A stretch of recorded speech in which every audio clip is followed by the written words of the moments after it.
Well, yes, indeed. Those are images from Eagle Square where the parade will be happening today. It already kicked off, but the key officials will be arriving a little later. It's Democracy Day, so that's why you get to see all of this parade. Usually happens on days like this one where we roll out the drums to honor a special day, 25 years of unbroken democracy, and that is what Nigeria is celebrating today, this morning, and it will move on to much later in the day. Of course, happy Democracy Day, Chamberlain. Yeah. And happy Democracy Day to everyone who's watching right now. I prefer happy birthday if it's my birthday. Oh dear. Your birthday is in October. Today is June 12th. It is Democracy Day. And it's a very exciting day for us all, especially if you witnessed the military regime and you were able to watch us get into this democracy and then see where we are now as opposed to where we were, there are things to celebrate. And the president did mention a lot of that in his speech. We're going to talk about that later. But there, the visuals there from Eagle Square, a celebration. And if you see, the security around Democracy Day is usually lesser. It's usually lesser than it would be on a typical military parade, So this one, you're seeing a lot of civilians around, and that's because Democracy Day is a day to celebrate this way of life, this new lifestyle that the president has told us is going to become our way of life, and he's going to shove it down our throats. So a very important day today, and that parade will be on right now. We heard the president will be on his way there soon. Jamie. All right. Yeah, so good morning, everybody, and welcome to Sunrise Daily. Ayo. Well, yeah, it's a beautiful one, Chamberlain and Kayla. Good morning. Ayo Makide is my name. He's Chamberlain, and she's Kayla.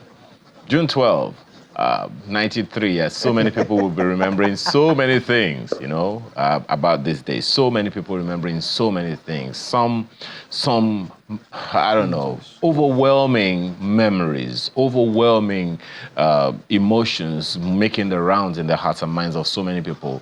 How many years now? 30-something years now? 31 years. We had that June 12th election in 1993, and this is where we are today. So again, congratulations, Nigeria. 25 years of unbroken democracy. First time in our history. It is worth celebrating, no matter what the situation has been. Chamberlain. That sounds like someone sermonizing. Chamberlain is just not sentimental all right, at all. So let's take our time. So and today, actually feel good about today. Well, yeah, I mean, you should feel good about every day. For instance, today, yes, as already brought to you, which is what will be happening a lot more today, is that match from the hierarchy, the military formations will be coming up today as part of what will be happening today. But today also, we're going to see the unveiling of the world's largest painting on canvas, everybody. So interestingly, they chose today, Democracy Day, to ensure that we savor those kinds of scenarios this morning. So it's something that we'll be looking to. So some of the images already coming through from the Eagle Square where that activity will be happening this morning. But already, at the moment, the world's largest painting currently stands at, I think they say it measures about 17,000 square feet. So this one is going to outshine that one. In fact, they did tell us that 17,000 square feet is actually roughly an equivalent in size of about, look at that, 4 NBA regulation basketball courts for those NBA fans. I know there's quite a number of them. So do you know what's going to be what's going to be on the face of the portrait? Yes. No, you don't want to tell us? I need you to look out for it. I don't know. To expect it. I need you to just take it all in as it unfolds. You know how you want to watch a movie and you don't want someone to tell you about it so they don't kill your anticipation. Okay. That's a script I'm borrowing from this morning. I'm playing that script today. So that's what to expect, part of what will happen this morning, and should be interesting, I reckon. Okay, so that said, Ayo, go ahead and take us through the papers this morning.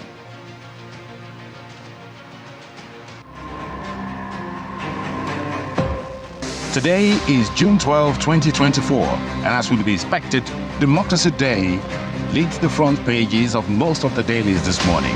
Let's begin with New Telegraph newspaper, which leads with June 12, remembering election that reshaped Nigeria.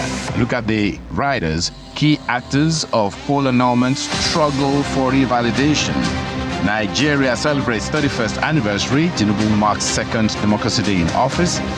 Vows to protect citizens' rights, freedom, implores leaders to recommit to values of industry, transparency. Jonathan, Atiku, Masari, others proffer solutions to Nigeria's troubled democracy, worry about growing discontent among citizens. That's the lead of the New Telegraph newspaper this morning. The Nigerian Tribune, June 12 anniversary, Tinubu warns of internal threats to undermine democracy. Look at the writers. Hails Tribune, others for their sacrifices, notes reforms necessary to fix economy, says executive bill coming soon on agreement with labor. Winner takes all politics inimical to unity. Justice, according to Jonathan, wants Tinubu to dilute politics of religion, opposition's lack of capacity to unite threats to democracy. That's according to Atiku. June 12, solemn reminder, reflection on Democracy Day in Nigeria. That's according to the Middle Belt Forum. Find the details of that on the inside pages, of course. Over 300 companies shut down, 380,000 jobs lost within 2 months. That's according to the Manufacturers Association of Nigeria, MAN. Reps, CSOs, others lament impact of recent electricity tariff hike. As the lead of the Nigerian Tribune this morning. The front page of the Nigerian News Direct. Democracy Day, school attacks, abductions, funding shortfalls, others threaten collapse of educational system. That story is on page 10. Look at the rider. Education budget allocations slashed from 15 to 20% to 5.98% of national budget in 2024. That's according to a report. The Business Day newspaper this morning. Nigerian democracy at 25. Exciting but frustrating journey. Find the details of that story on the inside pages of the paper this morning. Look at the front page of the Daily Times newspaper. Democracy Day. Security agencies mobilize officers against threats of mass protests. That story is on page 4 of Daily Times newspaper today. The Blueprint newspaper leads with Democracy at 25. I won't turn my back on you. Tinubu assures workers. Promises to forward national minimum wage bill to National Assembly. Pays tributes to MK Abiola, Kano, Yaradua, Rwani, others. The details are on the front page, continues on the inside pages. And right under the picture on the front page, we must embrace inclusivity for political justice, as according to former President Jonathan. The Vanguard newspaper, June 12, current challenges being used to impair democracy. That's according to Tinubu. And the writers say quite a lot. If you look on the front page, says it's time to build a nation where every voice is heard, citizens empowered. Democracy yet to deliver prosperity, liberty to Nigerians, according to Atiku. Adds unity among opposition parties, key to democracy's survival. PDP accuses APC of desecrating Abiola's legacy, says Nigerians angry over hardship. Nigerians yet to enjoy basic amenities, according to ASU, telling the president and several other writers through that story on the front page of the Vanguard newspaper. The Guardian newspaper, hope betrayed at 31. Citizens in dire straits, still in search of democratic ideals, dividends. That story is on page 6 of the paper. Right under that graphic illustration, you find, I understand our economic difficulties. You don't. Atiku, others tell Tinubu. The Daily Independent newspaper, as we reform economy, I won't turn my back on citizens, according to Tinubu, says he understands the economic difficulties Nigerians face. His fine-tuning draft bill for minimum wage to National Assembly, says Nigeria's democratic journey marked by trials, seeks $2.5 billion loan to execute Lagos-Calabar Road, others. The details on page 29. Tinubu may reshuffle cabinets. That's how Daily Trust newspaper lead this morning. Create new ministry. Some ministers to go. I'll send bill on minimum wage to National Assembly soon. That's according to the president. Find the details of that story on pages 4 and 6 of the Daily Trust newspaper this morning. Those are the papers we have for you today.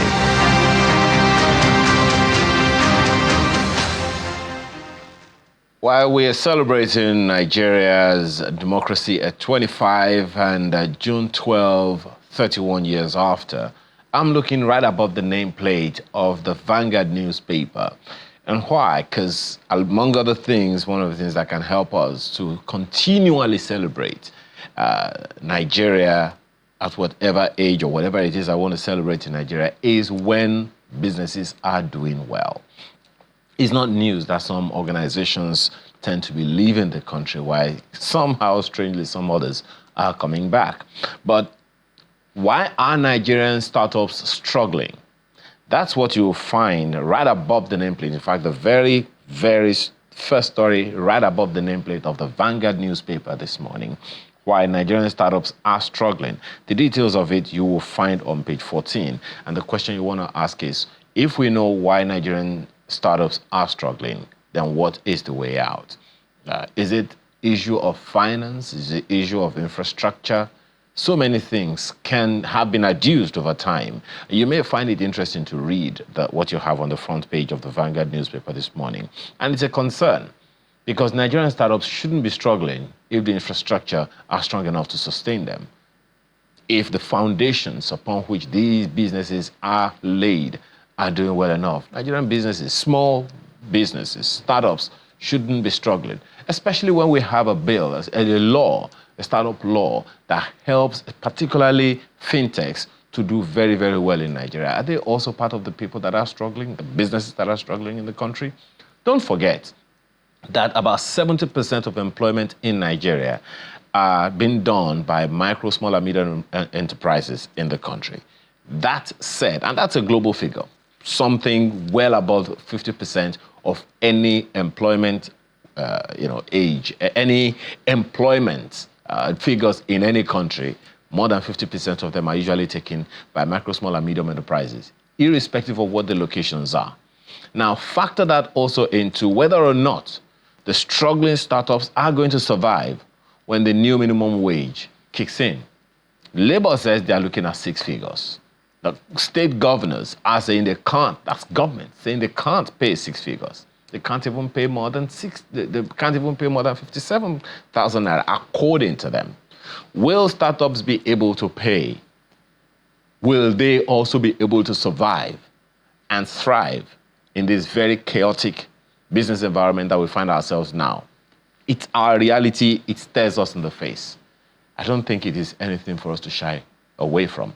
So since you are on holiday, you may pick up a copy of the Vanguard newspaper, Why Nigerian Startups Are Struggling. That story you'll find on page 14 this morning. It really is a concern. You want to check it out. That's my take this morning, Kayla and Chamberlain. Indeed. I think what's standing out for me, of course, is from the Guardian newspaper, citizens in dire straits still in search of democratic ideals and dividends. Very instructive and very important for everybody in leadership to understand. And listening to the president today, yes, of course, we are having a different kind of president who talks, who says all the time that he understands, but those democratic dividends are non-negotiable. And those are some of the things that the Nigerian people would want to see. We understand as well. I mean, many ways on the part of governance, it's difficult. You're having to deal with a lot of rot, trying to fix things after a lot has happened. But we do still feel as a people that a lot of mistakes are still being made.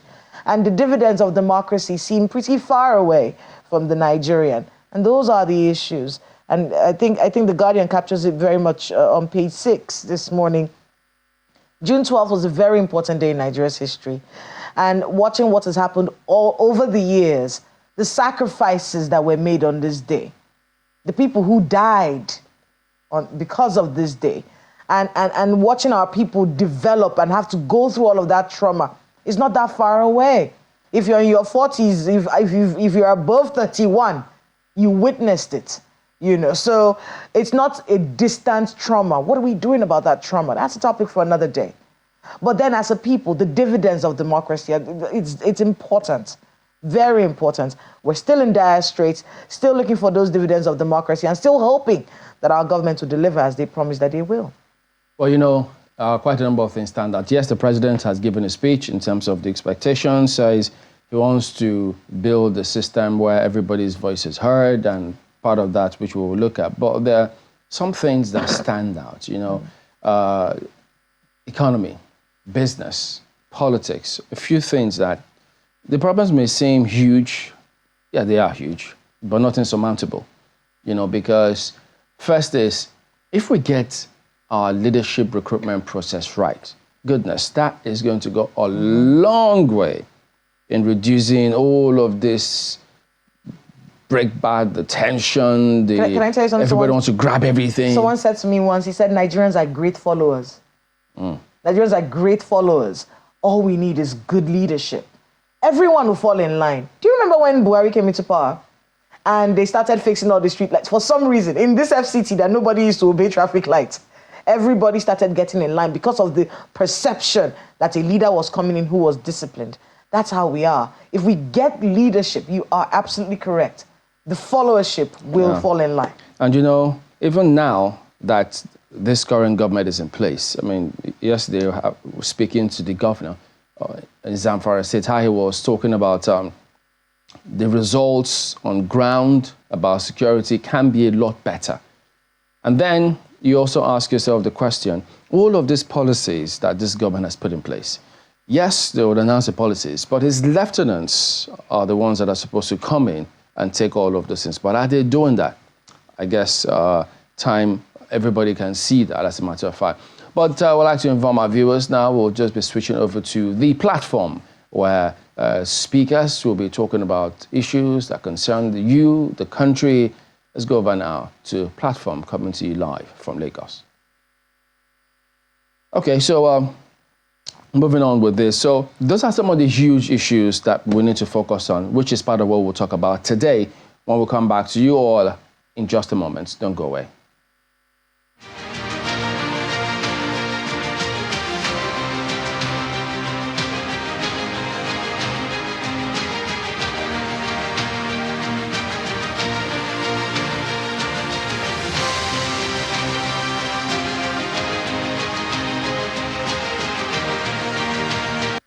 I am morally and constitutionally bound to preserve this precious form of governance. I vow to do my utmost best to protect your rights, freedom, and liberty as citizens of Nigeria.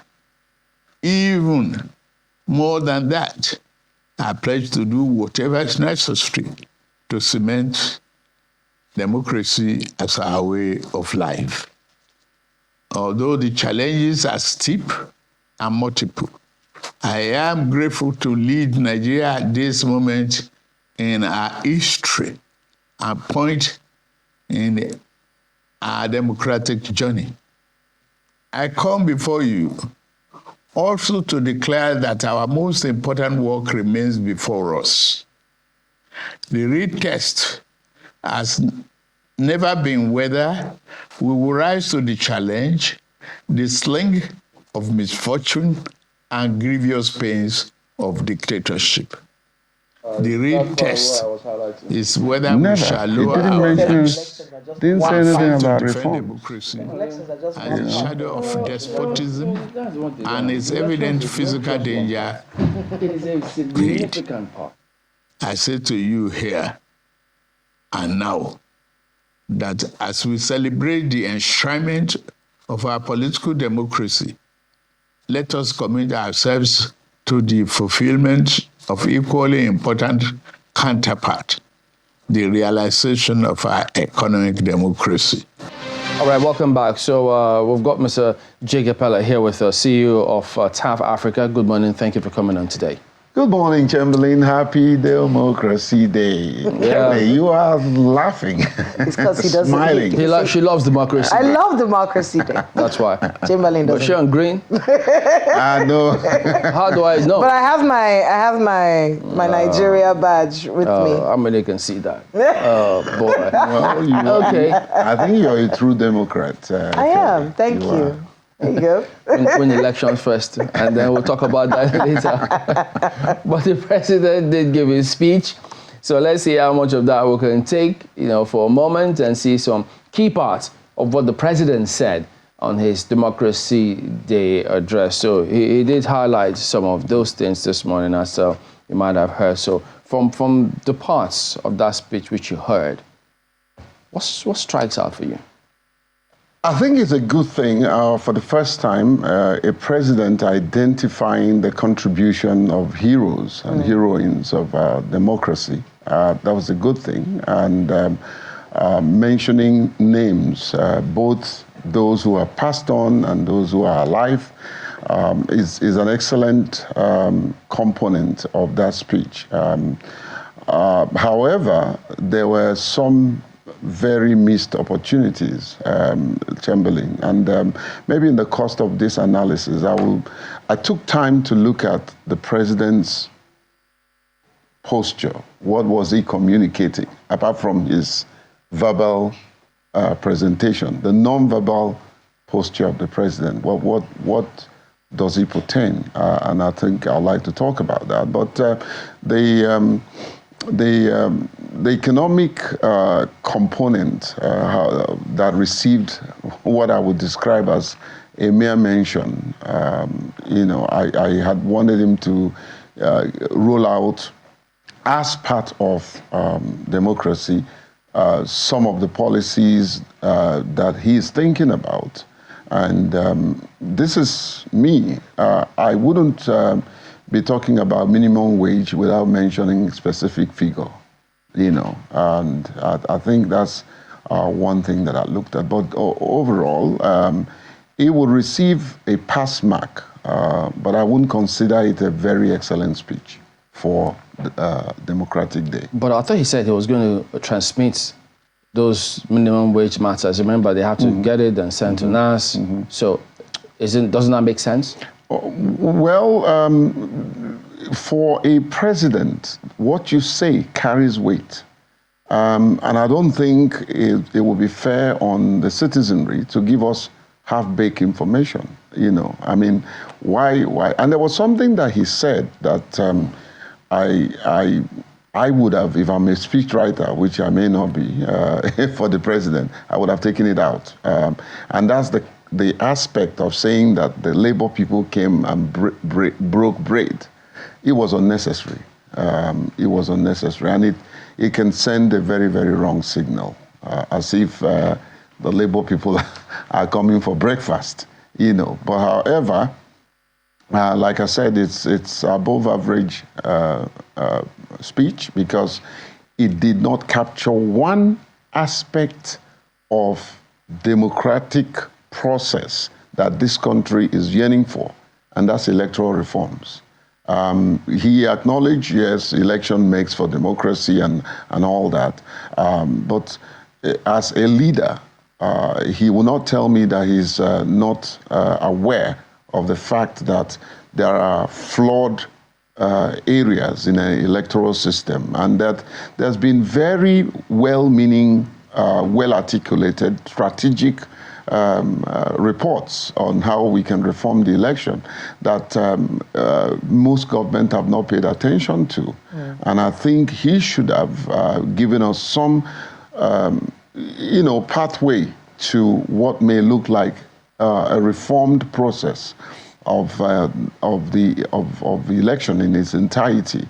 I mean, God bless the memory of Yar'Adua, who acknowledged that the election that brought him to power was flawed, and he was willing to take the path of making sure that he brings up electoral reforms that will correct some of those things that he pointed out were flaws that even brought him to power. And that's, to me, Kelly and Chamberlain, that's leadership. The ability of a leader to wholeheartedly admit that I have made a mistake or my system has some issues. Just like he admitted that he agreed that people are struggling and all that, the discontent of people. I don't see anything wrong in him saying, hey, I'm looking at the electoral process and I'm likely to embark on electoral reforms. And so for a Democracy Day speech, not touching on electoral reforms, not rolling out policies that can lead us to that process is a missed opportunity. But what about his previous comments about the elections? Because don't forget, he's always said it, that,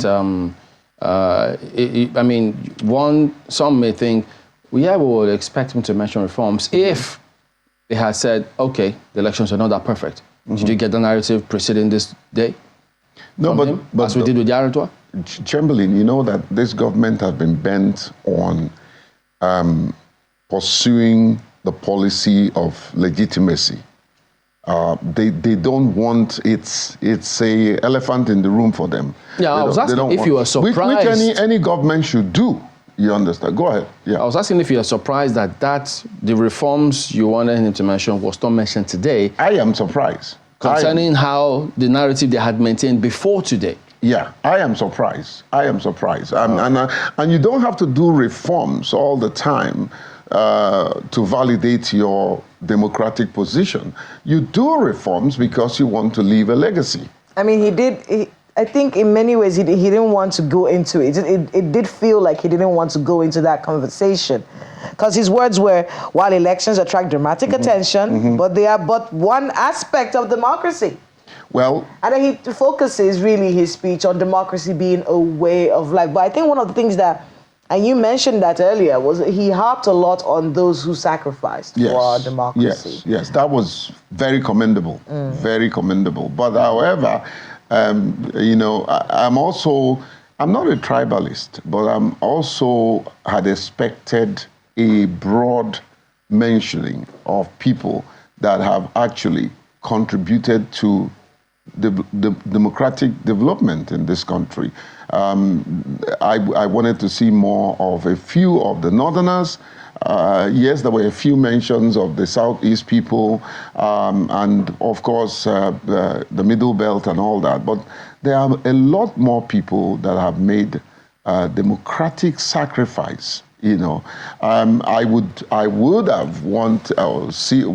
wanted to see him quote the quotables of even Nigerian president and the American president. I mean, that there are some very vibrant quotation by the likes of Goodluck Jonathan, who says the blood of nobody.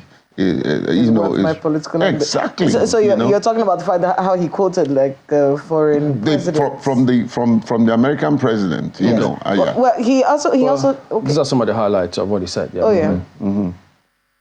Well, he did talk about the fact that he mentioned economic reforms. Yes, he did talk about that. You said you expected political reforms, not just economic reforms. Yeah, I expected political reforms. How about the economic reforms? Was it good enough? It was I think he did acknowledge the fact that people are struggling, are suffering because of the economic hardship. But he agreed, and on that point I agree with him that yes, it's what we have to go through now but he has because said of this the future. He said this a year ago. Well, he said this a year ago. He said reforms we initiated are intended to create a stronger and better foundation for future growth. I feel your pain. We know this. Kelly, we even turned it into memes in this country, but it still seems like a lot hasn't happened to better our lives since then. In communication, there's a power of repetition. And I think the repetition, love, deep and lasting impression. Exactly. But he's been repeating and we want to see the outcome. We want to see the actual economic reform. He said this a year ago. If I'm this government, the narrative that they try to suppress or ignore is the fact that they inherited an economy that is dead and not yet buried. Why do you think they're trying to suppress it? Well, because they don't want to hurt the past administration. No. I mean, I've heard the NSA say it. The Minister of Finance has referred to it. And if they want to suppress it, those gentlemen wouldn't speak about it, would they? Well, it's in conversation, you can decide to delve deeper or you treat it from the surface. And I think what they're doing is treating it from the surface. They inherited an economy that is literally moribund. And if they create that narrative that, listen, we do have a problem from the economy that we inherited, but however, we're doing something to ensure that we don't go back to where we're coming from, and then we can create a pathway for a better future. That truth needs to be said, other than acknowledging that, I know we're suffering and all that, and day in, day out, you're not making any meaningful progress. And to me, that's not a better way to communicate an issue of national importance, you know. I mean, it was an opportunity for him to address quite a number of things. He could have talked about the minimum wage. I do get your criticism of him and talking about breaking bread with labor, you know. But I think that's his way. I feel like he wrote that part. It sounds like something he would say, where he says, "Look, we didn't arrest anybody. Look, we even invited them over to come break bread." You know, so it will be his way of saying, "Look, we brought them clothes. Look, we're not." You know, I understand where he was coming from there. But there were so many things. The minimum wage could have been addressed in this particular speech. Another thing that could have been addressed is a question that Nigerians have been asking for the past few weeks about fuel subsidy. Exactly. Because we don't quite know if the subsidy has been removed, did it come back? It was also an opportunity for him to talk about that, clear the air on that situation. Kelly, it's very unfortunate when government starts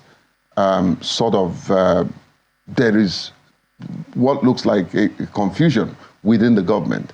The minister says one thing, the State House says another. There is no clear-cut direction of what actually they want to do. And I think it's a matter of making sure that everybody is on the table when decisions are made. When documents are written, ensuring that it goes round so that everybody will have the same voice, you know. But it's also important because as a communicationist, I took time out to not just listen to what the president was saying, but also observe his body language. What is he trying to communicate? Because you can say one thing and you mean another by the way you present yourself, you know. So you see, first, I want to say that he looked presidential, even though the camera man didn't do him justice. You know, there was too much of panning in and out and angles that were unnecessary. However, when he was communicating as a president, I think maybe because he wants to see his script and emphasize on it, you could see him sometimes leaning forward as though I don't want to make a mistake, you know. Well, it did feel like it's when he's trying to show you that he empathizes. He sort of leans forward when he's talking about, you know, I understand what you're going through. I get that. But then in nonverbal communication, that carries weight. It shows one who is not prepared to attack his conversation. It also has an emotional attachment, like you said, to what he's saying. But at the same time, there is the need for proper pre-practice of speech presentation by a president, because what you say carries weight. Your command of your script and your ability to present issues in a credible manner. There's a way and manner you will present a a topic or maybe a paragraph of your speech, and you communicate effectively and efficiently, And so, as a president of the nation, we want to see him do well in every aspect of his communication, his nonverbal communication. People his communication experts needs to work on that. You don't want to see a president presenting a speech and it looks like either his voice is getting frail or he's not very articulate. I mean, he doesn't have to be extremely perfect, all right? But we need to get some things right. There's a need for whoever is taking care of his communication tools. An investment in teleprompter can also help. So you find the president moving his head left, right, and that communicates a lot. There's a way you can tilt your head and you express empathy, like you said. And there's also a way you can behave when presenting a speech, and you show anger. There was a conversation going on in the house while we were watching the speech, and the question was sitting or standing. We're tired of this sitting. Exactly. Sitting or standing. But who's tired of sitting? Well, some people around who were watching, we were watching it as a group this morning, and they were saying, why is he always sitting down when he's giving them? Exactly. Stand up and have that. Exactly. That movement, lean, and all of that. Is that too much to ask? We're so used to the lights and then sitting, fellow Nigerians. Hardly will you find an American president addressing a nation while sitting.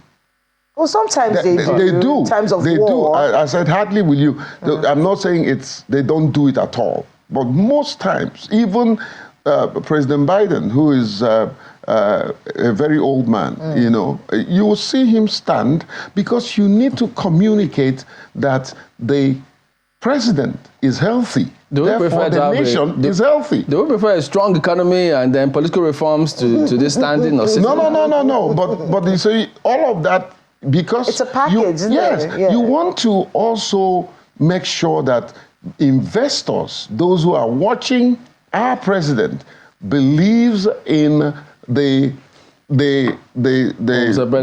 investors strength, they'll look at the figures. The economy. Oh yes. You can stand all you want or lie down. The investors will look. What are the indices saying? I agree. If they don't do all of those and get it right. I agree, but they also want to make sure that they trust that the president who would sign off on certain things will still be alive and strong the next day, so that another person don't take over and ruin their investment opportunities. Well, all of that. It would have been a surprise if he just stood up and was talking, standing. That would have been a surprise for the Nigerian people. The aesthetics, all of those aesthetics, however they come across, but the substance. If people look to all those indices and feel, you said you were going to do this, you haven't done it.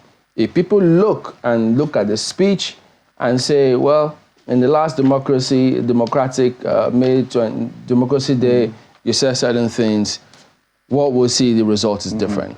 If they look and say, well, you say you want to build a nation where everybody's voice is heard, if there are question marks, people will always pick holes in those kind of scenarios. I agree. Okay, pardon me, before you go on, we need to cross to Eagle Square, where, of course, a lot of these activities will be going on right now, but including the world's largest painting, which we highlighted in our opening sequence. So we've got our correspondent, Larry Lasisi, who is there to take us through what's going on at the moment. Go ahead, Larry. Okay, Chamberlain. Well, we're here. As I told you, the event is picking up. It started since, and on the program, it starts with arrivals, and it's been one arrival after the other in protocols. We have here a lot of people gathered. We have ministers getting here. We have people, different classes of people from the society are gathered in here. And I'm sure you know the people were gathered here for the military parade. The personnel are here ready for us.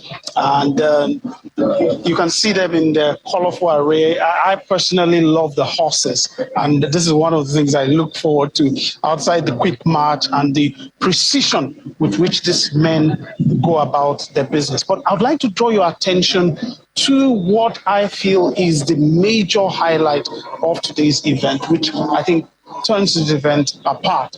It's that structure that is there. And if you look at it with the flag proudly draping it now, you see world's largest painting portrait on canvas. That is going to be unveiled. That is one of the high points of this event. And as the event comes, all the things that will be done will gradually, I think, look forward to the unveiling of that portrait. But, you know, a lot of questions on your mind.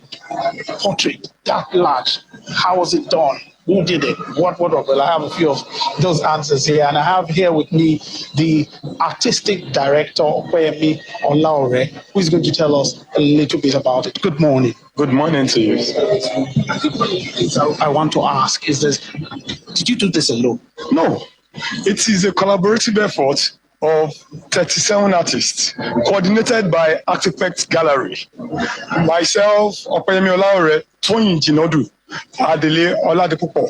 Three of us initiated the concept, and we brought in artists all around the Federation, 37 of them, to this basic work. What's the metric? It's 64 by 32 feet. You say it's the world's largest. Is that verified? Yes. There is a painting acknowledged by the Guinness World Record as the largest painting. But this is the new record of the world's largest painting portrait on canvas. That means a painting of an individual on canvas. That's all right. Thank you very much. Well, you heard him there, and I tell you that I am looking forward to it. I don't know about you, Chamberlain, but I am looking forward to that picture being unveiled. Can Larry hear us? Larry, can you hear me? I can hear you. How big is the painting? Because the one that it's supposed to beat was 17,000 square feet. I didn't hear from him how big the paint. What's the size of this painting? Oh, you didn't? No, we didn't hear that. Let me see if I can get him back. He mentioned it. Okay, come. Let me see. Let me see if you can give us that again. Two things. I'm told they didn't get the measurements the way you did. The issue of how. I'm told the other one, the one you're supposed to beat, is supposed to be 67 feet. This is 64 by 32 feet. But you said the distinction is that it is a portrait. This is a portrait. The difference is there is a world painting, but this is in specifics. A portrait painting, a painting of a portrait on canvas. All right. Thank you. Kayla, I hope you got that, Kayla. Yes. So the distinction is not in it's in the portrait. So it's that this is the world's largest portrait on canvas. Yeah, the other painting you know about maybe, but it is not, I think from what he's saying, a portrait. All right, thank you very much indeed, Larry. So I think next time we'll paint Kayla on that portrait so that we'll make Kayla all of the world's largest painting on canvas as well. What? I think that will make everybody happy then. Let's bring in Ayo. Ayo already has his own painting on portrait somewhere in his house, so he won't worry about all of these things. Ayo, go ahead, please. We'll have you. Larry, thank you, by the way. Let's go to Ayo. I'm just going to pretend like I didn't hear you saying there's a portrait of me anywhere in the world. Because from what I gathered, the journey of humanity is the largest painting on canvas as at this time. And we understand it fetches Dubai, it fetched about $62 million at a Dubai charity auction. But that's not the conversation. Let me come back to you, Dr. Pele. You know, in all of the conversation that we're having, I actually went to ChatGPT, Dr. Pele. I copied the president's speech and I put it in ChatGPT and I said, what purpose do you think this speech was intended to serve? And it gives me 6 points of what the president's speech was intended to serve. Number 1, commemoration. Number 2, honoring the past. Number 3, reflection on democratic progress. Number 4, advocacy for unity and democracy. Number 5, economic reforms and challenges. And number 6, vision for the future. Do you agree with ChatGPT?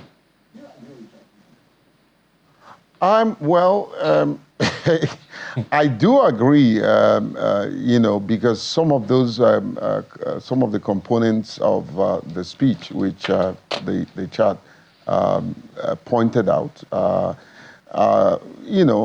good reflection on that speech. Every one of them, except that I didn't see more of the future vision of democracy enshrined in that speech. Which but then go ahead. Yeah, which leads to that next question of vision. 31 years ago, June 12th, 1993, there was an election. And a good number of people believe that, okay, well, that has happened, and of course, we are where we are today. 25 years after, did we see that we would still be here 25 years into this democracy? I ask that because I'm not sure that anyone, charted a vision for the nation that in the next 25 years, this is where we're going to be. And consequently, if there is no direction of where we want to go for the next 25 years, we're still going to be talking about the same thing 25 years from now. So in terms of vision charting, do you see a problem there? Do you see a gap? And do you see a need for it? There's no doubt, Ayo, that in spite of all the challenges, we've also made some very good progress. This whole 25 years began with a very interesting but very dynamic transition, and that's transition from military rule. I took time to do some mathematics. I think we were in military rule for well over 39 years. And by 1999, we took this transition from military rule to this democracy that we have today. I think that's also one milestone, that we have had a steady democratic process from 1999 to date.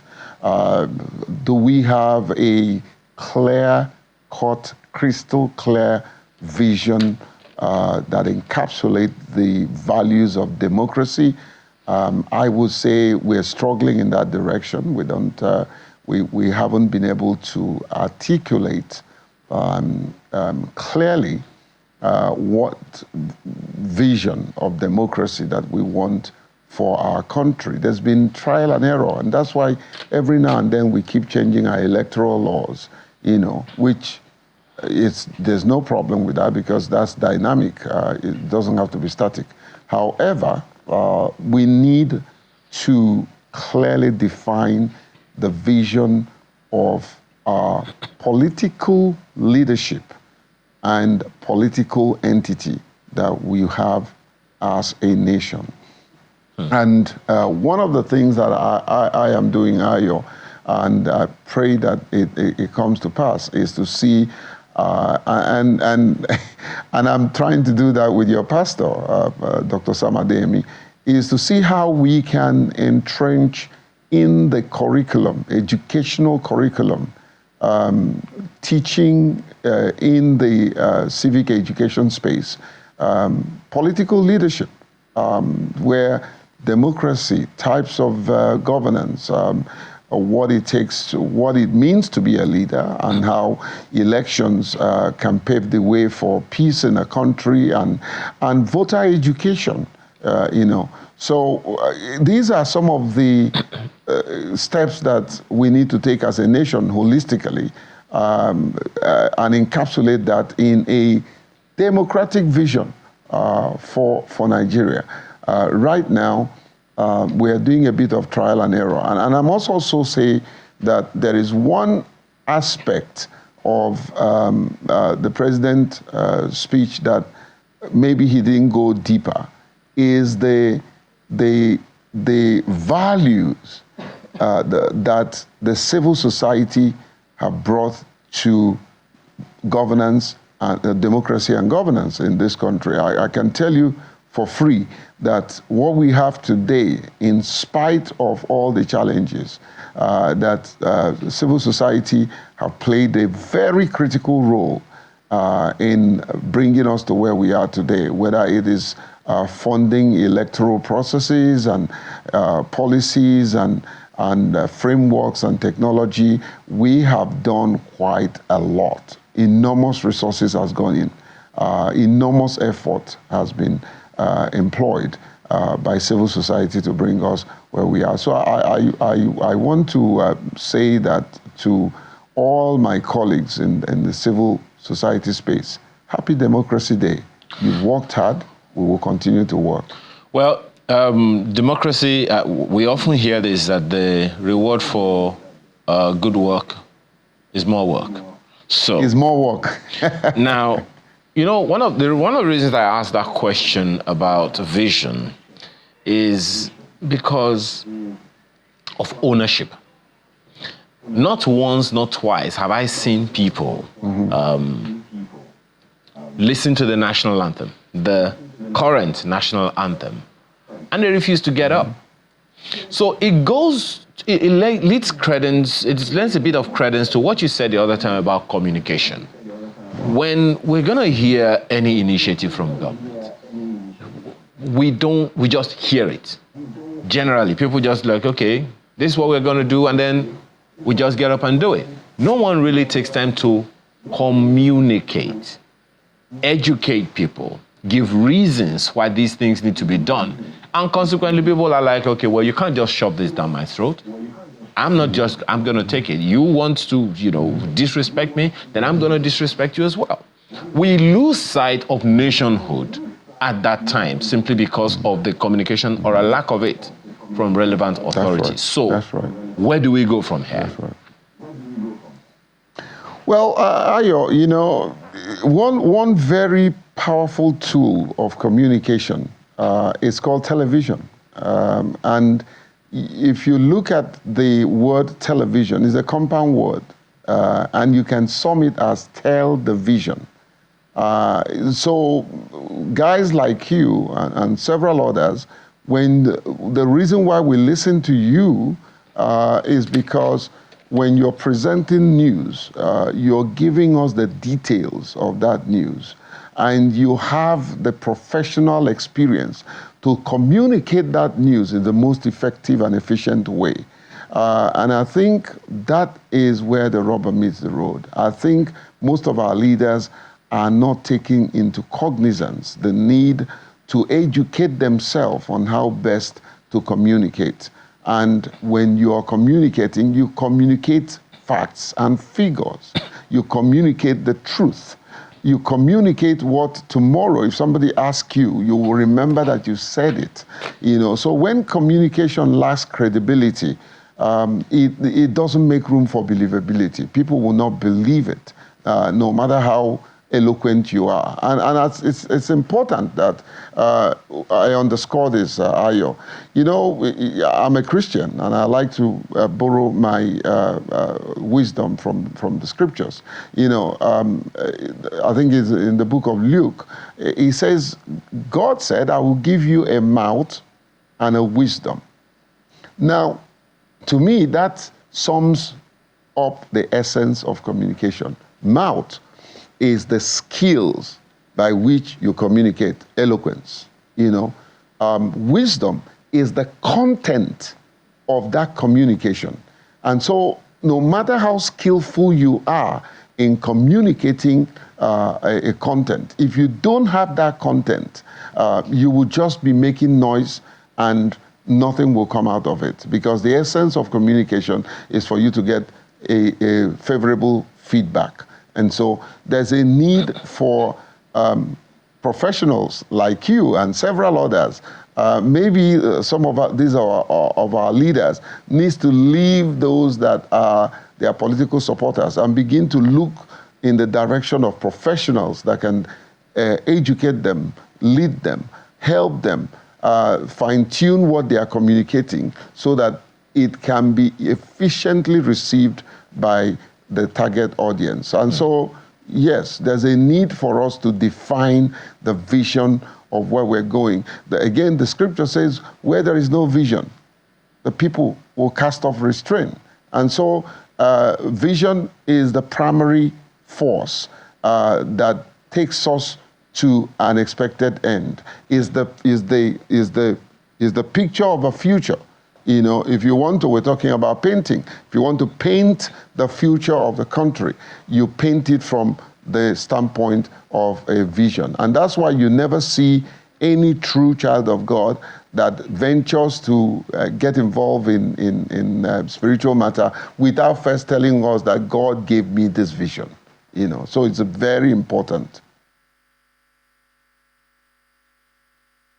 Okay, so as things stand now, in terms of moving forward, what you expect, not just a center democracy, the other units now, the states, how we need to ensure that those states also play their role. Because at the end of the day, the people in the states, the businesses have to be established in the states. Are we tasking them enough? I think the subnational leaders at the subnational, the governors, have a huge responsibilities on their shoulders. Gone are the days that you just run into Abuja or stay in Abuja and you want to govern your state, or maybe you just come into Abuja, get a handout, and go back and determine how you spend it. The values of democracy must trickle down to the subnational and the local government. So the governors have a lot of responsibility, whether it's political leadership or economic infrastructure, as the case may be. They have a lot of responsibility because they actually lead the people at the grassroots. This suffering that we're talking about, sometimes when you are in Abuja, the lights and the scenery of Abuja can actually deceive you. But go outside to the satellite town, then you see suffering spelled in capital letters. Why do you think the states, though, have not been able to pull their weight when it comes to development, the economy, and ensuring things thrive in those states? Sometimes lack of political will. They just don't want to do it. Or they feel that, well, all I need to do is conserve funds in readiness for my re-election. You know, or keep trying to please your political stooges, those around you. Well, what about we the people? Is it because we allow those things happen? It means we need to do much more than practically so. There's a need for voices that have been silent and those who have silenced themselves to speak out. I mean, I want to sit back and look at what my governor, Seminala, is doing in my state.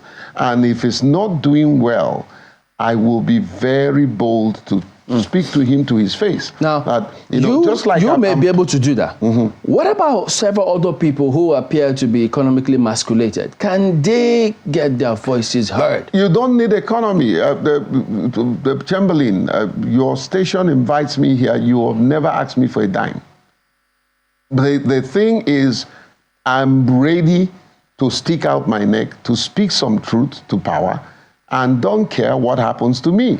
I'm not afraid of being arrested or going to jail or even for the right reasons. But the truth is that when good people keep quiet, evil will thrive.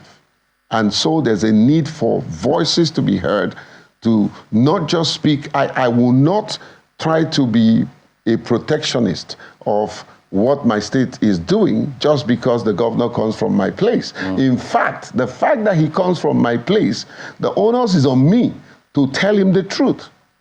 Just like I'm pushing right now for him to invest in the teeming youths in River State. I think for many people who may not feel like they can speak up or demand accountability, for them it may not even just be the fact that they're not economically empowered. It might just be, look, what change has come from it? Jake Epele has been speaking. What happened? No, something is happening. What would happen with my own voice? You see, that's the thing. Something is happening, Kayla. The thing is, we judge outcomes by immediate results. When I started, tomorrow is International Albinism Day. You're my friend. You are my friend. Don't judge outcome by immediate results. Put out a tweet. Mr. Pele, don't judge outcome by immediate results. Exactly. Yeah, so, but the point I'm trying to make is, little effort can yield huge return. You understand? When we started albinism, thank God for the encouragement of the likes of John, and all that, the chairman of Channels, if I didn't stick to my gun, we wouldn't be where we are today. Have we made progress? Yes, we have. As a matter of fact, today, BBC is deploying their entire camera in my office to capture some of the things we've done. So if we are not making progress, we won't get global attention that we're getting. But I can guarantee you that a lot more needs to be done. There are more younger people who are younger than me, who are more vibrant, who are more brilliant, that needs to get into the space, and I'm encouraging everyone to get involved. Well, we need to speak out, and stand for what is right, no matter what it will cost you. It has cost me, people like me, many things. Somebody said to me, the way you're pursuing Wike, he will bulldoze your house. I don't have a house in Abuja. Well, I understand that Ayo is not done with some questions for you. But in order to also speak to some of those, because we hear that time and again, people say, well, I've done my bit, nothing is happening. Societies are not built like that. Exactly. You can't sit on your hands. So what do? You don't feed anymore, you give up. No, that's not how life is. You have to keep going. Do you know the impact of what you guys sit here every day to do? Do you know the impact? We watch you at home. We get encouraged. Because, thanks for that. Politicians don't give up. Yeah, they come in for year after year after year. Ones. And then the people who say they're downtrodden say they're giving up. Yeah. So look at the two. Just imagine. Let me give you how a scenario. That works. We all say there's no money, right? No money, right?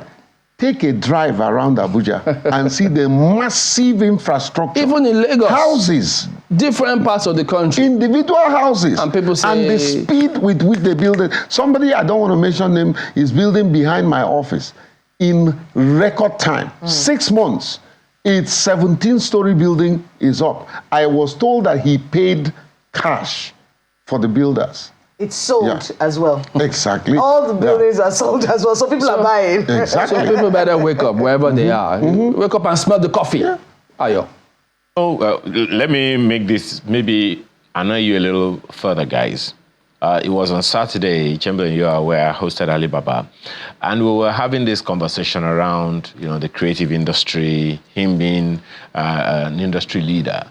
And he told me something very jarring, that as at the time Mr. Fashola was governor of Lagos State, the value chain of the creative industry in Nigeria was worth about 16 billion naira every weekend.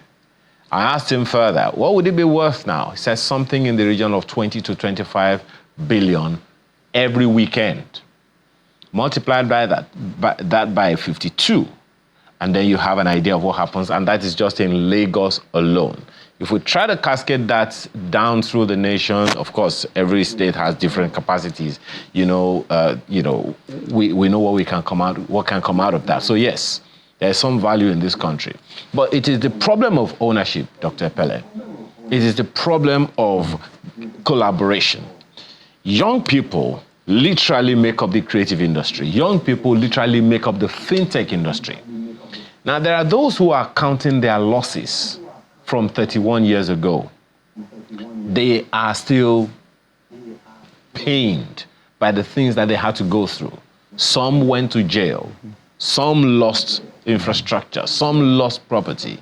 And a good number of them have not really recovered.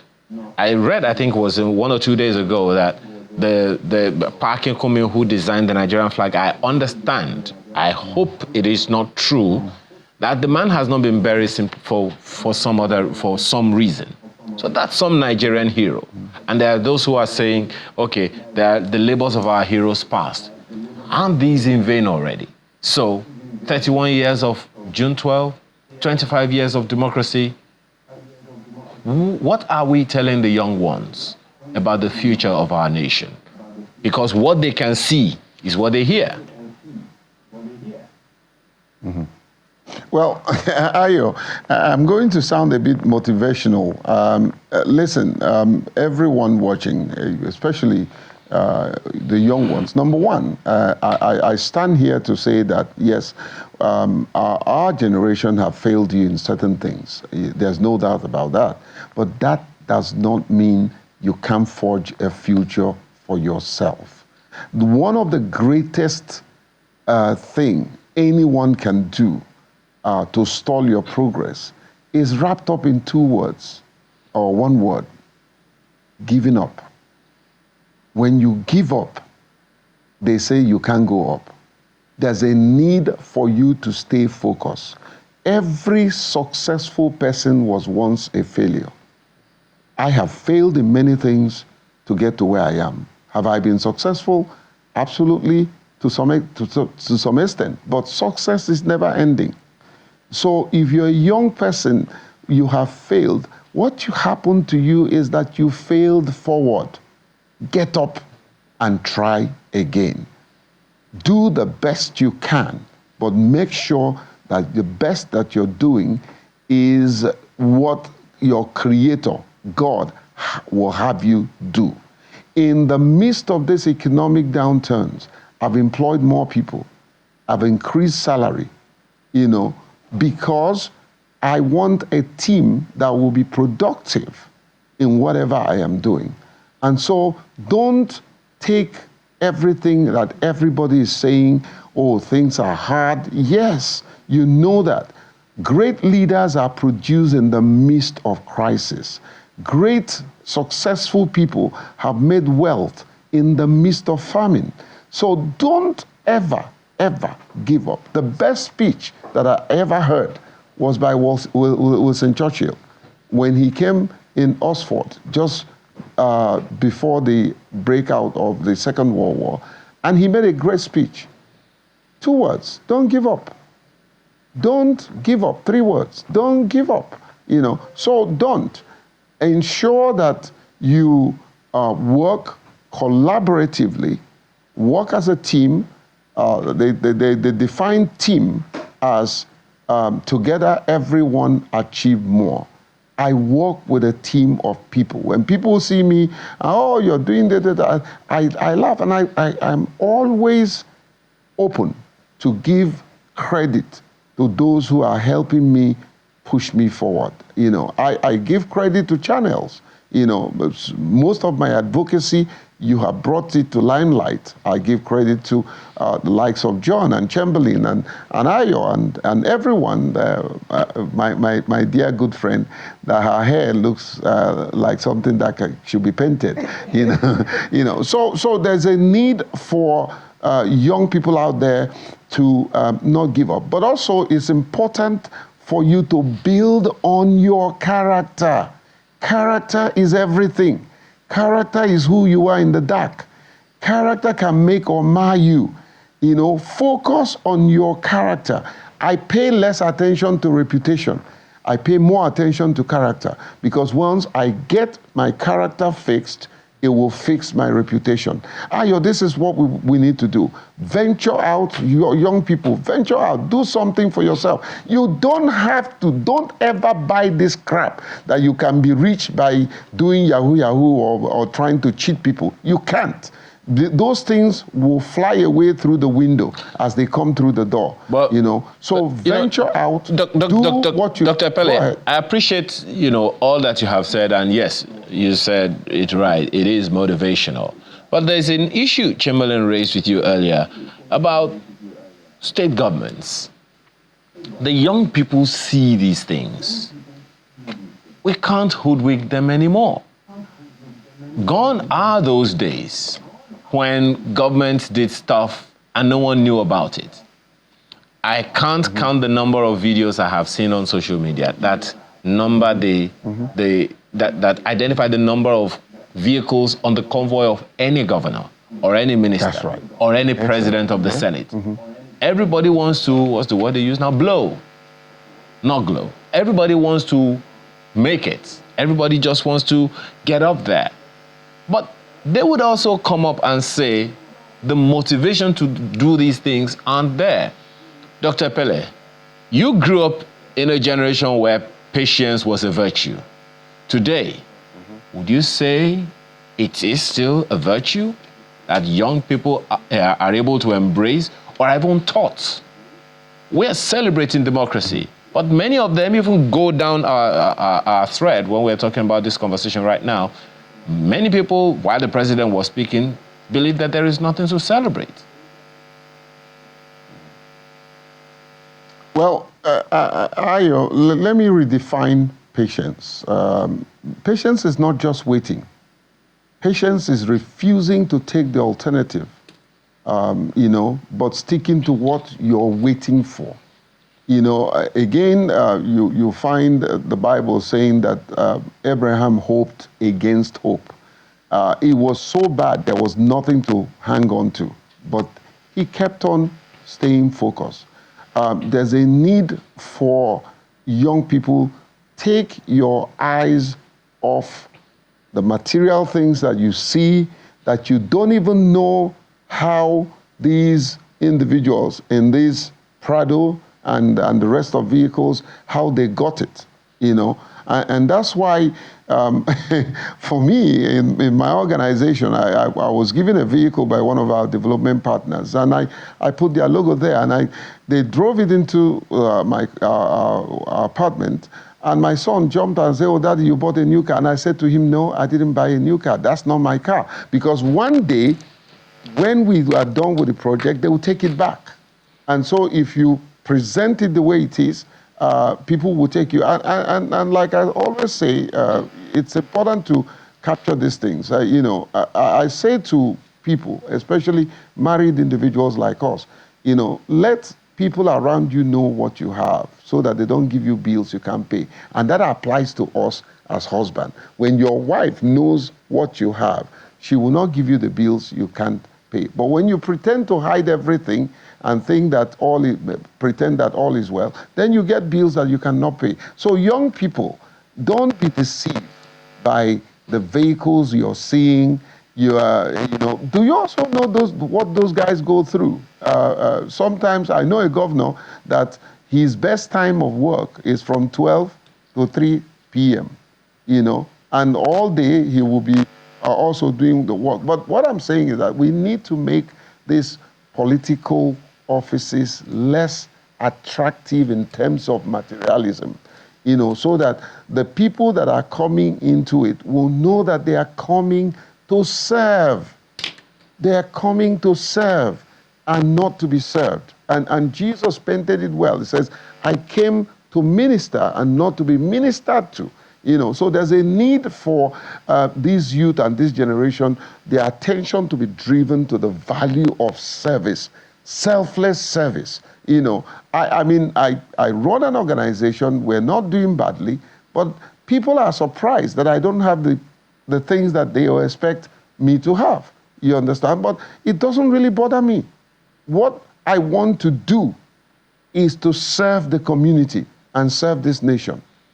And so service delivery, quality service delivery, we need to turn the attention of our youth and also to do everything possible to work on their identity.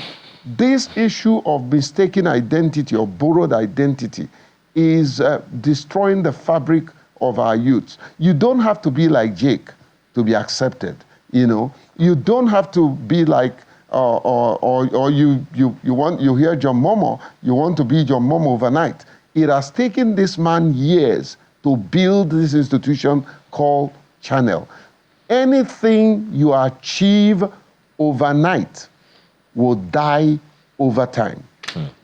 Success is hard work. And I've often said, Ayo, that the only place you find success before work is in your dictionary. Success requires that you work hard to get to where you are. Everyone that you're celebrating today, they walk off their tail. And that's why they are where they are today. Okay, so just this one last one from me. Now, It's 25 years of unbroken democracy in Nigeria in this fourth republic, first time ever. If you had a crystal ball, Dr. Pele, and you could look forward to another 25 years from now. We didn't see this 25 years ago. If you could look forward 25 years from now, what do you see? And what must we do to get to that vision that you probably see in that crystal ball right now? Of your question, but I think I got the gist. The truth about it is I'm very optimistic and upbeat. I saw a bit of where I am today. I'm not ashamed to tell you about a bit of my background. I came from the poor of the poorest. I'm an example of how God has taken you from the guttermost to the utmost, so I know what it means. I want to say that I've never said this on television, but I'm saying it to encourage someone. If you know Port Harcourt, I used to live in Burukri Waterside. We will see stream, with feces passing through the house where I was. Yes, and so if I am where I am today, and to be honest with you, I am privileged, that the point that in February I spoke in the same audience that with American president was. And that's a man that was told you will never amount to anything. I was told, So what I'm saying is we need to be very optimistic. We need to be very upbeat. We need to believe in ourselves, believe in this country. I turned down American green card because I believe in this country. Given the opportunity today, I will still turn it down. And so there's a need for us to believe in ourselves, in this country. Take your eyes off what is happening. I'm not saying live in denial, you understand? I believe that there will be an emergence of new leaders, new crop of very character-centered leaders that will take us to the promised land. This generation, as are today, will play their part, but they will, at the end of the day, create a future that is deserved of us. But we need to do something, and that is do what we can where we are, going to where we want to be. There is hope for this country, and my definition of hope is helping other people excel. I mean, Mr. Pele, it's very instructive that you brought up the issue of young people right now. Mm-hmm. As we're celebrating Democracy Day, and we're hearing, I'm sure many people were wondering most of the names that the president was calling out in his speech today, people who have sacrificed for the democracy that we enjoy today. But we have seen something happen in West Africa, in all of Africa really, where we're seeing people deciding to move away from democratic principles. Many young people not even understanding the benefits of this democracy. The older people tell them you're taking your freedoms for granted, but they're like, what's freedom if I can't feed? What's freedom if I don't have good governance? What do you say to those young people right now on a day like this? I started reorganizing my organization a couple of 3 years ago, and I made up my mind that I wasn't going to employ anybody less than 35 down. So I have 25, 28. Managing them can be a problem, However, that's because I believe in the future of this country. I believe in the future of the youths. I believe in their capacity and integrity. The fact that we are struggling now does not mean we will struggle going forward. And so there's a need for anyone that wants to make the most of this moment to, first of all, define your God-given vision. One of the things that I said to myself after I've done many things, I was in business, I pushed truck, I carried cattle on my head, and got to a point where, in tears, I asked God one question: what is it that you created me for? What do you want me to do? And He said to me, go and help people like you. That's what brought me into the space I am, and that's the vision that keeps me going. So you need a vision. Or let me spread it with what I use in teaching organizational management. Number one, you need a structure. A structure is the foundation of organization, is the foundation of individual. It is the basic things you need. The very first gift that God gave to us, the entire creation, was structure. He created the earth. He created the sky. He created the sea. These are the three elements that is housing the entire creation. Structure is important, and that's why the issue of restructuring, we must keep talking about it until we get it. Number two is systems. If you don't build the right systems, which are processes, the things that runs the organization in your absence. I took a leave last year, and I said to my colleagues in the office, I don't call them staff, don't call me. For 3 weeks, nobody called me. And the reason is not far-fetched. I wanted to test run the systems that we have, And so systems are very important. Without systems, the structure will collapse. The third is you need synergy. People. The success of a nation, the success of an organization is people. The success of Channel. I know the kind of investment that Mr. Momo makes in all of you. And some of the things he does here that others have not learned to borrow a leaf from. You have worked, Chamberlain, you've been here for almost 20 years. If the system is not right, you will not be here. You would have gone. Why? You're here because the system created a future for you. And so you can see your future. You don't want to go elsewhere, So synergy is important. Collaboration, teaming up with people. The law of merger was first written by a man called Solomon in the Bible. And he says, two are better than one. For when they come together, they do what? They make profit. So people,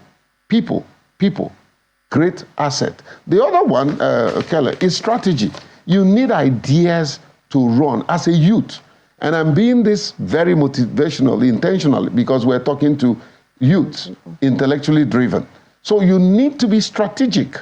You need ideas. Your ideas must be foolproof. A strategy does not necessarily teach you how to do things all the time. It teaches you how not to go the route you want to go because it will lead you to failure. So you need strategy. You need service delivery. You need sustainability. I've just employed someone who is understudying me. Peradventure, in the next 3 years, I'm gone. Because I've learned that people that started thriving organization that refuse to give up the leadership of that organization dies. And so... She needs to learn a lot of merger. That principle. Yeah, and then of course, the issue of servanthood. You're not... I don't own TAF Africa. TAF Africa owns me. All right, Mr. Pele. So this ownership mentality kills us as a nation. I want to thank you for coming on, Mr. Jacob Pele, CEO, TAF Africa. Well, Sunrise Day will return in just a moment. We'll shift our attention to another matter entirely, so stay on with us.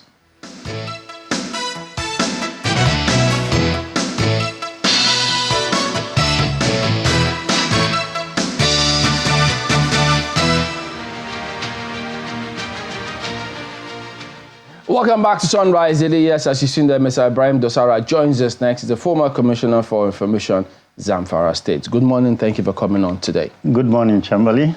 And good morning, Kelly. It is Democracy Day. Nice meeting you. Yeah. So I'm going to have to start on that note. So for you, 25 years of this unbroken democracy, you've served in government and you've heard the narrative that people have of government. They think it's us and them. So to a lot of people, the way government thinks, completely different from the reality on ground in many instances. So having been there previously and considering where you are now, how would you say, what will be your impression of our democracy 25 years on? Well, to be precise, Nigeria has gone through the 25 years of unbroken democracy. Is an achievement. And for the fact that the people in power have been making their efforts to ensure that they provide the dividends of democracy to the people, and the people are enduring, it is also a welcome development. So my impression is that we are making it, but we still need to do more to ensure that the democracy is made available, or rather comfortable to everybody. What would you say to the school of thought that thinks that there might just be a fundamental challenge with the notion or impression about, quote, dividend of democracy, because they think those political class tend to restrict or streamline it to just some, quote, material things, so to speak, rather than some very intangible things about freedom of expression, access, ensuring that all of those processes, people, free market economy, as the organic platform is currently taking a look at, some fundamentals are not taken for granted. The way the leaders relate to the people, ensuring that themselves being accountable to the people, these are all intangibles of democracy. Well, of course, I agree with that fact. But the fundamental issue with Nigerian democracy is lack of orientation. You see, basically, the leaders, the electors, all have no basic orientation of what democracy is. Democracy should be a system where both the leaders and those being led are enjoying the atmosphere. But unfortunately, because in Nigeria we don't have that orientation, sometimes the led, those who are being governed, are denied their fundamental rights. As such, only little is being given to them as provided or enshrined in the Nigerian constitution. And on the part of the leaders, they are always being chased by the governed because they don't know the challenges being faced by the leaders. So there is this complete gap between the leaders and the led. And it all happened because there is no orientation for all the classes. And this is the basic fact. Democracy in itself, it's not a strange, like we heard the president say today, it's not strange.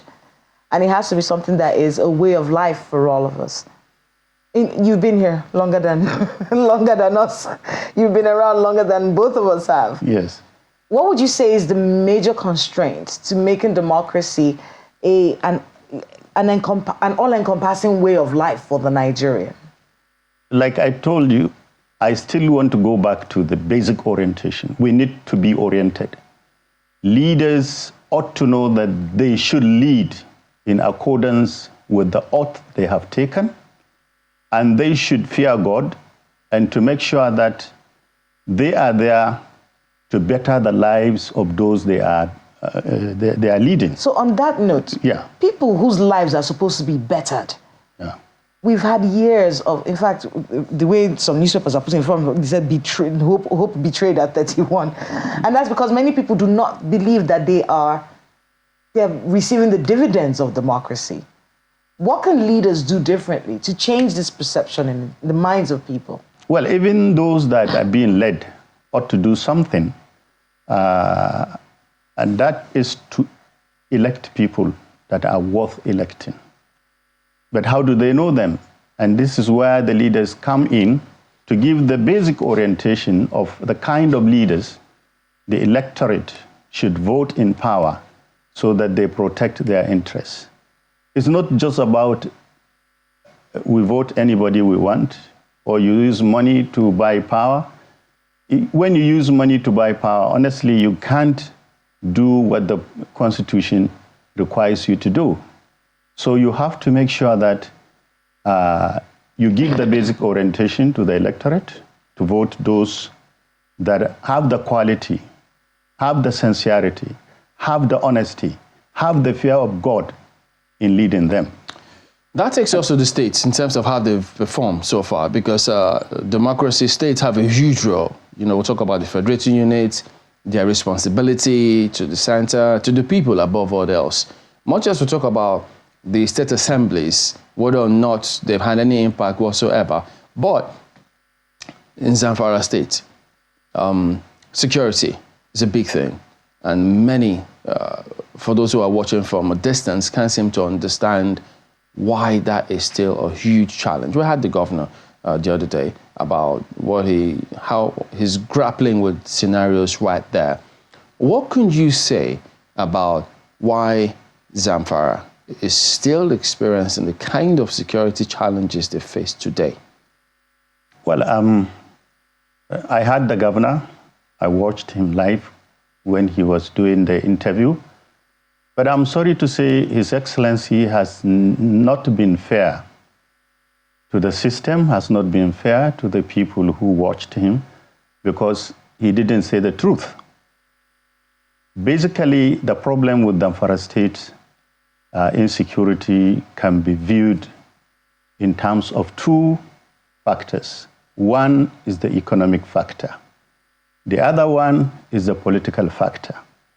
The economic factor comprises of those whose interests in the economy are being protected, and they will never allow the security challenges to be tackled because they get their economic benefits from that, including mining, including those conflict entrepreneurs who buy and sell weapons, those who sell the necessities of the bandits, are all making the economic factor.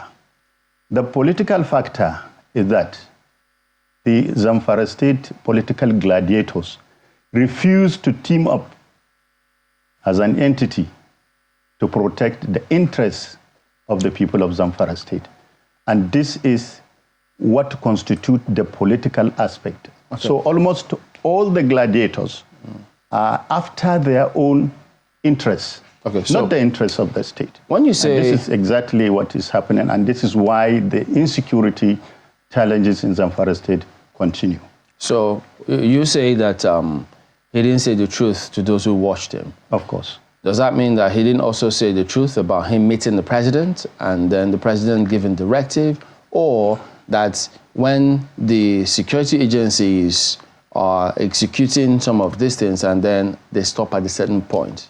Nothing true about those? You see, as a governor, when you have one-on-one discussion with the president, especially on issues regarding security, I mean, it will be highly insensitive for somebody to come on media to start discussing what he discussed with the president. He has not been fair to the president. And two, he said... So is it about being fair or being truthful now? You see, they are all. They are all. He said there is no political will. Listen, Chamberlain. He said there is no political will on whose part? Security. He campaigned. He specifically, no. He said that is it. There is no. He said. I'm talking security, about. I'm talking about security. Mm-hmm. He said because in 2 weeks' time. It wasn't on the president. He said security agents. Hold on, Mr. Dosaya. Hold on, sir. He said straightforwardly. I understand. He said you should have allowed me that we're telling land. security. Hold on. I want us to be on point. Okay. He said, when I tell security to do something, they have orders telling them not to do it. Straightforward. Yeah, but what is political will? Is military a political institution? This complaint that he has, that is when you talk of political will, you are talking about political leaders. And then when he was campaigning, he told the people of Zanfara State that within 2 weeks, he will finish the insecurity in Zanfara State. I think the point that Kalkila is raising, there are two different things. Hold on, sir. There are two different things. I know, but allow me, please. No, you will. Fair to me. We invited you here because we will allow you. Yeah. So just let the question come in. You respond to the question. Okay, ask me the question. She's talking about, the governor said, security. He was specific about security. Campaigns are over. So he did come here to say, look, security agencies stop at a certain point and they need to proceed further. Is that not true? What's wrong with what he said? You see, when I'm saying he shouldn't have used political will because he is the governor. He promised the people when he was campaigning that if they elected him into power within 2 weeks, I have the clip, which Yeah, he had an interview Mr. with the Dogara, BBC. He will tackle the insecurity within 2 weeks. Now it is 12 months Mr. Dogara. over. Yes. And he is now saying there is no political will in dealing Mr. with the Dogara, insecurity on whose part? On does part of security agencies. That's what he Are said. they political institutions? He said They are not. they are receiving He orders. is the governor. They are receiving The orders federal- stopping them from doing what he is asking them to do. He says, we have mapped out this state. We said the terrorists are here, here, here, here, here. When I tell them to do it, they don't do it.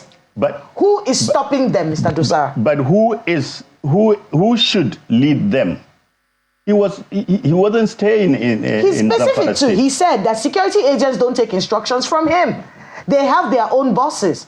So who is stopping them? And why is he asking them to accompany him wherever he's going? Did you see his convoy?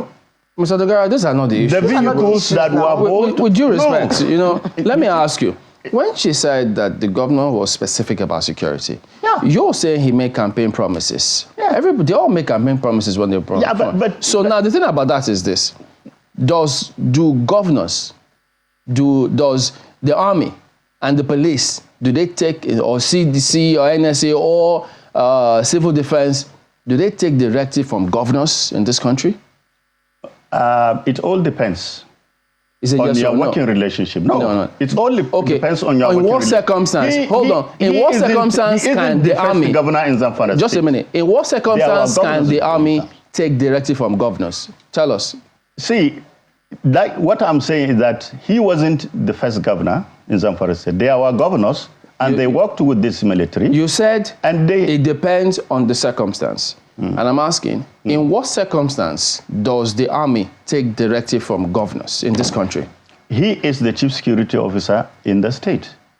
And he has been given the mandate by the Nigerian constitution That's not the question I asked. to lead. That's not the question I asked. I It's- asked it's you, the same you thing. said, It's the same thing. You said it depends, and in some circumstances they can. And then I asked you, in what circumstance can or does the army, or has the army ever taken instruction from governors in this country? Protecting the lives and property At the of time the when people. Abdulaziz Yari was governor of Zamfara State, there was insecurity also Yeah, of course. in Zamfara. Yeah. At the time, was he the one instructing the army on what to do?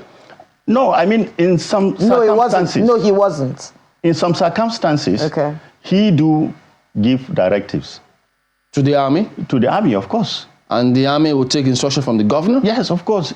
It's not directly you ask Mr. Dogara, I put to you that is not correct. No. The commander-in-chief, the army takes directives from the commander-in-chief, not the governors. That is not correct. Is the commander-in-chief a political entity? That's not the issue. Not. The No, army, it's the issue, because he said there is no political will. You'll be misleading the viewers. No, I'm not misleading the army viewers. does not take instruction from governors. They don't. The army takes instruction from the commander-in-chief. He is the one who is commander-in-chief of the armed forces, not the governors. See, if he is not giving them orders, why is he moving with them along?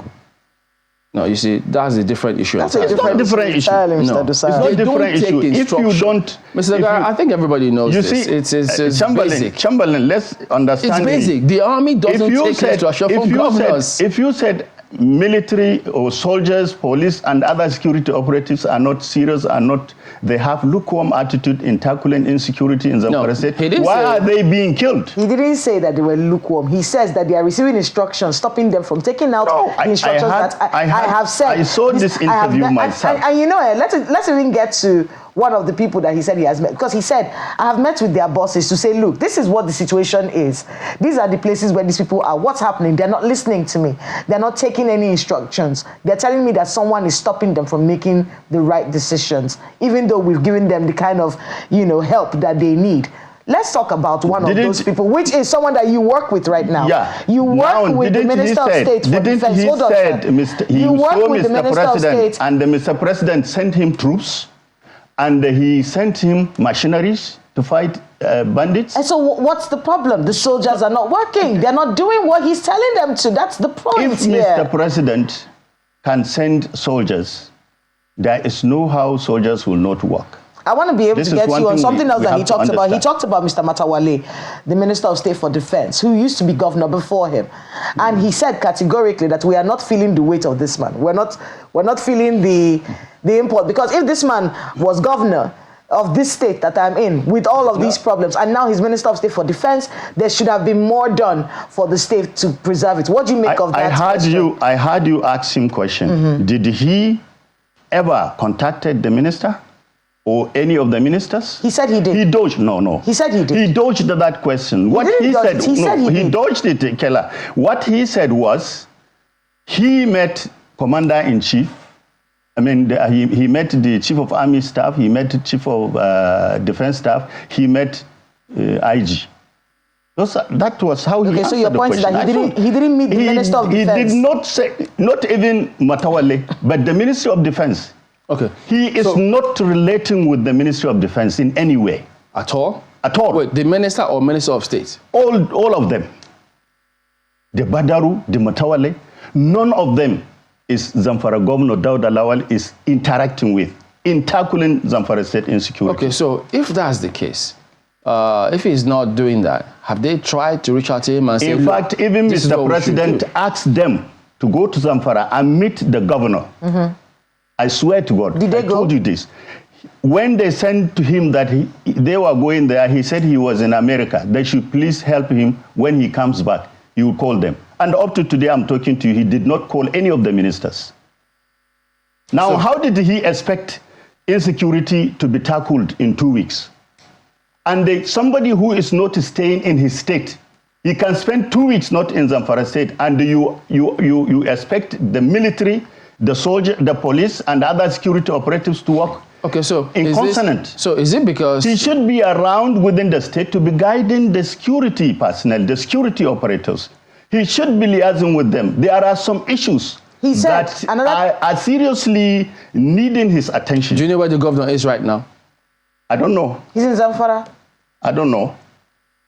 There was something else he talked about, which is the fact that people are negotiating with the bandits in his state behind his back. Are you aware of this? Including his commissioner? I can give you the video of where negotiation is taking place with his commissioner in presence. Which of his commissioner of Zamfara State, one of the cabinet members of Dauda Lawal. Who called the meeting? If you like, I can give you the video. Who called that meeting? Of course. I don't know. But you have the video? Whatever. In the video you saw? Yeah, Who called I saw it. It was online. So what was the meeting? What was going on in the meeting? I haven't seen it. But what was going on? They were discussing negotiation. So if he is not aware of negotiations, why his commissioner be in the negotiation team? But who are the members of the team? I don't know. Who are the other members? I don't know, honestly. Mr. Dogara, you just said no. Wait. Do you want me to show you the video? You just said now that you've seen the video. I have seen it. His commissioner is part of the negotiating team. Of course. Who are the other members of this team? I can't know them because I don't know them. I'm not in government. Okay. I'm not in their government. My colleague has some questions for you. Aya. Yeah. Chamberlain. Well, one of the things that bothers me a little is that, sir, you have been in government before in Zanfara, so you have an idea of what's happening in Zanfara State. Between the time you were in government and now, what would you say have changed? Well, honestly, certain things have changed for the better. But because of the change of government, things have gotten worse. I could remember when Motawale was the governor, within 100 days of his office, he tackled insecurity in Zamfara State, and Zamfara State was peaceful for 9 months, complete 9 months without an incident of insecurity. Now, it was thereafter, conflict entrepreneurs sabotaged his effort. And conflict entrepreneurs have made statement when I started talking here that comprises both politicians and those who are after their economic interests. Those buying and selling, those mining. Mr. Dosara, one of the things that we've heard about leadership is that the sign of success of any leader is not when the leader is in office, it's when the leader is no longer in the office and the institutions that leader builds that's able to sustain the success. That is a sign of a leader. So The government you served under, you said for one reason or the other, whatever institutions were built, they have crumbled, and consequently this governor is not able to perform. Would you then say, based on what I said earlier, that that government succeeded? It all depends on somebody who took over that government. For instance, when we were in government, we set up community protection guards. We trained them. In fact, we sent them to train at Kaduna Police College. We sent them to train in Sokoto Police College. We came, we gave them all necessary equipment, but when this government came, it disbanded them, appointed its own. Now, you can see how sustenance of system can take place. It all depends on whether it is a political organization or not political organization. When there is political organization with the political party differences or political party affiliations, you don't get that sustenance. Well, isn't that to also say, Mr. Dosara, just a second, isn't that to say then that whatever initiative that was taken at the time was more palliative? I'll give you an example. In Lagos, before the Marwa government came into power, armed robbery was a norm. And then the government of Buba Marwa came into power in Lagos, set up Operation Sweep, and that Operation Sweep transmuted into Rapid Response Squad in Lagos, and that institution is still there now. So it wasn't a palliative thing. It was something that was institutionalized because it was working for the people. Now, if we were to juxtapose that with what is happening in Zanfara State, what would you say went wrong? Is it that there was no ownership of the initiatives that government took, that government took at that time to solve the insecurity problem? Otherwise, why would anyone stop what you say was a good thing? Well, you gave example with Lagos. Lagos has been under one system, you understand. But Zanfara State has been coming under a different kind of systems where political groups are not in agreeable terms with the other groups. That was why I said initially that the insecurity in Zanfara State happens because of two factors. One, political factor, and the other one, economic factor. So you can see the difference between Lagos and Zanfara State. And again, in Lagos, there is this education. But in Zanfara State, we have a little problem when it comes to the education of the people. So many people in Zanfara State do not know their rights because they are lacking much education. So it means then perhaps not the same in Lagos, yes, where in Lagos many people know their rights because they have education. But it also goes to show then. So you cannot compare the two. Just one second, Mr. Dosara. It also perhaps goes to show, to say then that there is no political consensus, because whether different political parties or not, the vision of the state, the interest of the people ought to take the lead.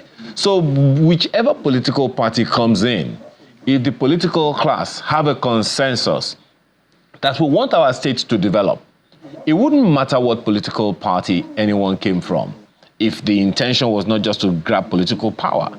So would you then lay this challenge at the footstep of any government in power or the political elite in Zanfara State, who ought to come together and say the interest of our state, not ours, is more important? And that was why initially I said in this place that in Zanfara State we have that political problem. The political gladiators have problem among themselves. They are not united entity. Many of them are not in the interest of the development of the state, and that is why we have that problem. Whoever is in power, the other people that are not in power will try as much as possible to sabotage him. And this is what exactly that is happening. This is very unfortunate. When Mutawale is the minister, many people organize, come into the National Assembly, come into the EFCC to protest against him, simply because they want Mutawalli to get out of the position. I don't know what reason for. As we wind down on this, Mr. Desara, so the thing is this. I don't think that the Minister of State for Defense will be happy that at the end of his tenure as Minister of State for Defense and as former governor of Zanfara State, he will not be happy that, security didn't improve in Zanfara State while he was Minister of State. And I don't also think that the governor, while being a governor, maybe after his term, will also be happy that under him security did not improve. I don't also think that the people of Zanfara State will be happy to see their brothers being killed like that. I don't think any Nigerian will be happy or should be happy that these kind of things are going on. From what we get from you, it comes across as though they don't seem to agree politically, and this is affecting what's going on.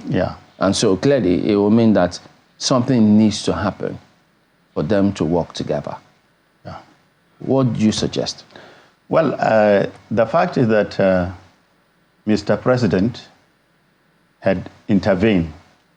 He called the political gladiators of Zanfara State severally, discussed with them, to come together as a team to salvage Zanfara State. And I'm sure Mr. President is on with this process. So I call on the political gladiators in Zanfara State to see Zanfara State before them, not their individual selves. And when they do this, they will come together, understand themselves, and save the lives of hundreds of people that are being killed in the state. Save the property of the innocent citizens that are being destroyed by bandits on a daily basis. So, the governor need to understand that he is not the governor of PDP, but governor of Zanfara State. The era of politics has gone. It is now the era of governance. Let him understand that Mutawalli is his partner in progress. Mutawalli is his brother. He should come down, let them understand. Let them understand themselves on the issue of governance. When it comes to their personal life, they should treat it that way. And for Mutawalli, he should see Dauda as his brother and take him along. He should follow all means that he could to ensure that Dauda listened to him and they sit down on a table to discuss issues of security in Zanfara State. And when they do this, I think it will all be fine. Former Commissioner for Information Zanfara State, we thank you for coming on, and we do hope that everyone will put their hands on deck to make sure that there is security of lives and property in Zanfara, in Niger, in any part of this country, because what affects one particular part of the country affects everybody, because that is the information that investors will get from outside to dissuade them from investing in the country, which will affect the economy in the long run. So we all need to ensure that there is peace and prosperity for the country.